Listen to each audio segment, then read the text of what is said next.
இன்றைக்கி என்ன பண்ணியிருக்கேன்னு பார்க்கலாமாங்க. இன்றைக்கி முருங்கைக்கீரை தாங்க கடைஞ்சிருக்கேன். முருங்கை மரத்தை வெட்டி விட்டு நல்லா துளுராக அதை பார்க்கும்போதே ரொம்ப ஆசையாக இருக்குதுங்க. அப்புறம் 40 நாள் ப்ரேயர் போகுது இல்லைங்க. இது என்ன செய்யறதுன்னு மண்டை பிச்சுட்டு போகுதுங்க. நான்வெஜ்ஜே சாப்பிட்ற மாதிரி இருந்தாலும் நிறைய எடுக்க மாட்டோம். இருந்தாலும் முட்டை ஒரு ஆப்ஷன் இருக்கும். நம்ம என்ன செஞ்சாலும் பெரியவனுக்கு முட்டை கொடுத்துட்டா அவனுக்கு ரொம்ப பிடிக்குங்க. ஆனால் இன்றைக்கி இப்போ இதை செய்ய முடியாது அவனும் இருக்கிறதால இன்றைக்கி முருங்கைக்கீரையில் பருப்பு, வெங்காயம், தக்காளி, பூண்டு போட்டு வேக வச்சுட்டு, பச்சை மிளகாய் போட்டு வேக வச்சுட்டு, நான் எப்போவுமே இந்த மிக்சியில் கடையிறதெல்லாம் எனக்கு பிடிக்கவே பிடிக்காது. நான் பண்ணதும் இல்லை. கடைஞ்சிட்டு ஜீரகம், கடுகு, காஞ்ச மிளகாய் போட்டு இதை கடைஞ்சி இதை ஊற்றிட்டு நல்லா சாப்பிட்டு பாருங்கள், வேறு லெவலில் இருக்குங்க.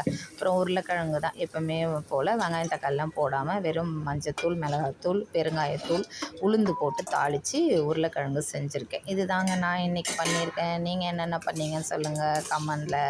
சரிங்க, வேறு ஒரு வீடியோவில் பேசலாம். பாய்.